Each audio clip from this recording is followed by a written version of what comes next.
Here I am, in the place to be. Mr. K&B, you can't fuck with me. Extra sexy, extraordinary. Palms are hairy, your mama pop. Ooh, it's hot. It's hot summer. Hot summer indeed. And we're, sweaty. Sweaty, fat, sweaty Betty.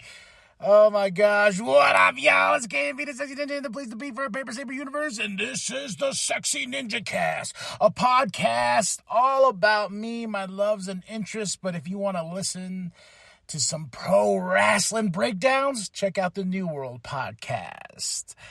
Oh my goodness, y'all. How's everybody been in this very hot summer? It is in Flagstaff. We're waiting for it to rain. It's just been cloudy, humid. I don't like it. My balls are sticking to the seats of my car, at my desk at work. And then the biggest problem with my office at work is there's no windows at all. I got a fan that just keeps turning the hot air round and round and round, and that's about it. And it's just hot. And so I'm in there, and my boss sometimes looks at me. He's like, "You all right? Look at you. You look like you're about to have a heart attack." I'm like, "It's fucking hot." And I'm fat too. So that does not help with the heat. Fat and heat don't mix. It's just, you just get a pile of a sweaty K&B, and plus too, I'm trying to grow my hair long, and that's not really fun at all because I have thick hair. So it's the longest it's been ever in my life. I usually try to get my hair to be nice cut on the side. I used to do a lot of flat tops back in the day because that's all we used to do. My mom would take us to this old school barber shop, and that was it. Flat tops, zip, zip, zip, zip, out. And I used to rock that all the stinking time. But for some reason, I don't know why, but I was like, you know what? I really want to grow my hair long. So I was like, I want to get it like at least to my shoulders. And, and I was reading like it grows like half an inch per month or something like that. So I was like, maybe by the end of the year, I could be there with the long hair. I don't even know how I would look with long hair. Right now, it's just poofy on the side. When you wear a hat, it's just poofing out and stuff like that. I got some products that I bought so I can slick my hair back at least and whatnot. But man, it's heavy. It's heavy. It's like, especially with the heat. And I've been really consuming a lot of Star Wars lately, just catching up. And the hatred for the Acolyte is insane to me. I'm enjoying the Acolyte. There's 4 episodes out right now, and I really wish I got to cover them, but, I just realized, like, pretty much 7 days a week have been all just wrestling, but I'm trying to make a schedule of, like, okay, I gotta talk about other things, and everyone keeps asking me, like, yo, what's your thoughts on Star Wars? What's your thoughts on the Acolyte and stuff like that, and I enjoy it. I would say episode 3 was the weak sauce of the bunch. Episode 4 was by far my favorite episode, because it, like, the moment when I believe, this is where I'm always getting it wrong. So May is in there, and the Wookiee Jedi's dead, and she's like, oh my God, he's here. And right when she says that, this eerie moment, and the lights go out in the back, and I'm like, oh my gosh. And here comes Zipper Face, Sith Lord, Kylo Ren you bought on Wish, comes out. And he just annihilates the Jedi, throws Osha just like she was nothing. And that's the way the episode ends. And I was sitting in bed. I was like, all right, let's go. Let's check out the Acolyte so I can listen and watch this. And then go listen to one of my favorite podcasts in the world, Rebel Force Radio. Check them out. If you want good Star Wars conversations, that's the place to be. But they do an after show on Wednesdays, so I had to get caught up. But man, that episode 4, that ending had me jump out of my seat, and I was like, son of a bitch! Oh, what's gonna happen? And the story is about 2 twins, Osha, May, and my favorite character so far is Soul, Master Soul, and I feel like he's gonna be the bad guy. He is going to be the bad guy. That's been my theory for a bit, because I was like, there has to be a twist, there has to be a turn, something in Star Wars, because they're not really great at that. They're like, we got to have that Luke, I am your father moment. It's really hard to recreate that magic. And I remember in Rise of Skywalker when they try to do that, when they're like, your grandfather's Palpatine. You're a Palpatine, Rey. And everyone's supposed to be like, holy shit. But I was like, oh. But then she just at the end, she's like, I'm a Skywalker, god damn it. Yeah, but I enjoy the Acolyte. I think the Acolyte is fun. It's just new Star Wars, and that's what I need in my life. It's just new Star Wars. The Bad Batch is over, and man, that was an amazing finale for the Bad Batch. Like, chef fucking kiss, mwah, all over it. If you haven't watched the Bad Batch, I don't know what you're sleeping on. I've enjoyed Ahsoka for what it was, and I'm reading Dark Droids now by Charles Soule. And this story takes place in between Empire and takes place between Return of the Jedi. And they're coming up to an end of that run at issue 50, I believe, for Vader and for Star Wars, the main book. It's been a crazy journey, man. And then, like, all the High Republic stuff I've been getting, I've been trying to catch up on that. This show, though, the Acolyte, has made me be like, okay, you know what? Let me go dip more of my toes inside the High Republic and see what's up, see what's going on, understand, more of this era. Because when Disney came in, they were like, hey, fuck the canon. Literally. And I remember the book I bought. I believe, what book was it? I believe it was Aftermath. But it was a new Star Wars book. I can't remember off the top of my head, but I remember that was the first one that Disney was putting out. And I was like, holy shit, I cannot wait. And, this was like Force Awakens was around the corner. I was like, oh my gosh, new Star Wars. Oh, yes. And I remember opening the book and all the canon I know, gone. I remember being like, fuck, what happened? Who blew this shit up? But it's because when Disney bought it, they were like, hey, man, fuck the prequels. And I remember everyone hating the prequels and stuff like that. So they erased all that and tried to create their own. And they're like, cutting off things like cancel Clone Wars, we're doing this, we're doing that. But then they realized at some certain point, they're like, oh, wow, those guys like those prequel stuff. Hey, let's bring back the final season of Clone Wars, huh? Bring it on in. Hey, let's do a show called The Bad Batch. People like that prequel shit. Let's give them more of that, huh? Let's give them Mandalorian. Yeah, so they finally found their niche, and I will say season 3 is the weak sauce of The Mandalorian. In my opinion, season 1 and 2 are gold. Season 3 has its moments of like, oh, that was cool. Not cool. But Andor is, somebody asked me the other day, like, should I watch Andor? I'm like, yeah, you should watch Andor. I enjoyed Andor. It's a slow burn, and there's moments where it doesn't feel Star Wars-y. You know what I mean? It just doesn't. And there's moments in that show where it kind of, you're like, oh shit, what happened? But if you look at Andor and watch it all, you just do a good binge. Because I was watching it per week, and per week it was like, okay. Then I watched it, the whole thing together. I was like, oh, I can't wait. But what am I going to get in season 2? I already know Andor's fate. Andor's going to die in Rogue One. So I feel like that would be a fun journey of watching Andor all the way through, then watching season 2, then going to Rogue One. And what's crazy too is like with all these series and whatnot, I was like, damn, I'm hell bent on, I want a fucking movie. Give me a Star Wars movie.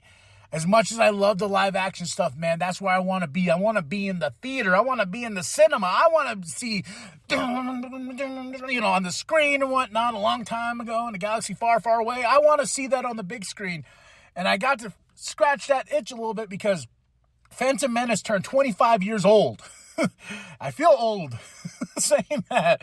But damn, 25 years ago, the Phantom Menace, and I got to go see it with my buddy Doug, and it was so much fun.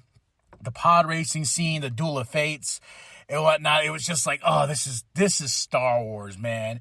And it's funny, it's like I was talking to somebody the other day. I was like, yeah. They're like, what you do this week? I was like, oh, dude, I had a religious experience with my buddy. We went to watch Phantom Menace.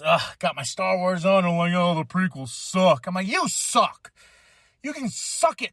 Yeah, suck the lightsaber all the way down to the hilt. God damn it. What's funny is like, as I'm getting older, the prequels are just aging like fine wine to me. Everyone's like, oh, you stupid Jar Jar. I'm like, if you can at least tune him out just a little bit, he's fine. And what's funny is like Attack of the Clones was like the weak sauce for me of the prequels. But as I'm getting older and I currently rewatch the show, I was like, I was like, oh my gosh, Attack of the Clones is good. It is all good. But Revenge of the Sith is still up there. But man, after rewatching Phantom Menace on the big screen, it's up there as well. So I got a lot of nostalgia. I just read this really cool 25th anniversary special of the Phantom Menace that came out by Marvel, celebrating and whatnot. And it's basically, here's the story from start to finish, but we're going to add few little details here and there. Annie has this dream saving his mom, and he wakes up and, basically Shmi tells him, like, hey, go, you got to be a good person, this and that, just be a good person. And so there's a moment where Annie helps a Tusken, escape and whatnot. And I was like, oh, that's sweet of him. And it goes through the story of Phantom Menace, just like a real quick blip. And then at the end, this Tusken, after Anakin goes off with Qui-Gon and Obi-Wan, this Tusken comes back and gives a gift to Shmi and says, like, look, this is your son helped me. And C-3PO had to translate, of course. But, like, your son helped me and this and that. And it left that moment of, like, oh, Shmi, you have a good son. You have a good son. Then for me, as a fan, I was like, damn, that is sweet.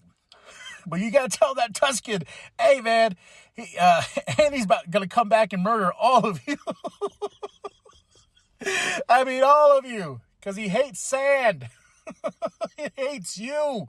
You guys should have kidnapped his mom. Like, yeah, so I was just like, oh, this is a really sweet moment. I think Greg Pak wrote the story and whatnot. But at the same time, I was like, oh, as touching as that is, I already know the fates of these Tuskens that's going to happen in Attack of the Clones. So I'm just like, oh my gosh. So when I went back and rewatched Attack of the Clones, I was just thinking of that moment of like, oh, here's a gift. Your son is so great. I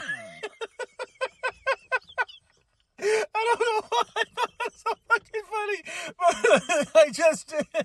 Oh, man. And that was a good day at work, too, because they had a Star Wars marathon and caught the tail end of Phantom Menace and just let the thing play all day and got to see Attack of the Clones there, too. Then Revenge of the Sith. And what's funny is, like, I know these movies like the back of my hand, and I'm like, every time I stop and I start watching. And I'm like, yeah. And, and then someone's like, Kyle, whoa, oh, shit, I'm supposed to get back to work. Always distracted with Star Wars. But that's the grind, man, of this universe. You got to take the good with the bad with the good. You just got to understand what to look past. And, as I say that, yes, I know I was very, very angry, and the hatred flowed through my veins for The Last Jedi. And part of me, not the very small, minute pubic hair of a part of me is like, maybe I should rewatch The Last Jedi. It's been a hot minute. You remember the good things, like that throne, the fight between Rey and Kylo, and in the throne room and stuff like that. Remember that good stuff. There's some other good things in there. Let's remember those things. And let's go back and rewatch it. Because, like I said, it's been a hot minute. A very, very hot minute since I've seen that movie. And I went back to a podcast I did with a homie Miles, and my hatred was there. I was like, there's this, and he's defending it. He's like, it's because of this and this and this and this. And it's like, yeah, but yeah. And I feel like nowadays that's what it comes down to. And I hate when people are like, Star Wars is dead. Oh, I hate that shit so much, because it's just like, well, this wasn't for you then.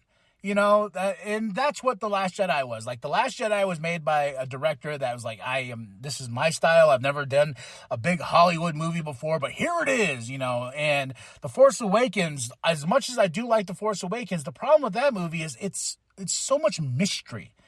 Like the Acolyte's like that too. There's so much mystery. It's not black and white like A New Hope. It's like, hey, here's the bad guys. Boom, boom, boom, boom. Got your heroes. They got to face against the Empire, take on the Empire, blow up the Death Star and whatnot. Everything's shrouded in mystery. It's like, oh, where's Thrawn? Oh, is he here? And with Force Awakens, that's what J.J. Abrams loves. He loves mystery box storytelling. An example is when we get Luke's lightsaber in Force Awakens, and they're like, how'd you get that? That's a story for another day. No, it fucking isn't. And that's where they leave it off on, and the mystery, like, who's Rey's parents, and that, it was just like, okay, well, and it does pay off. I do like The Rise of Skywalker.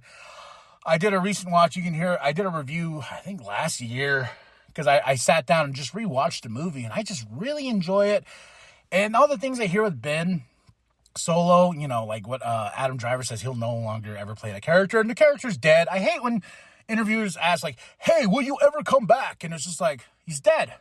Yeah, they could do a series, but who wants that?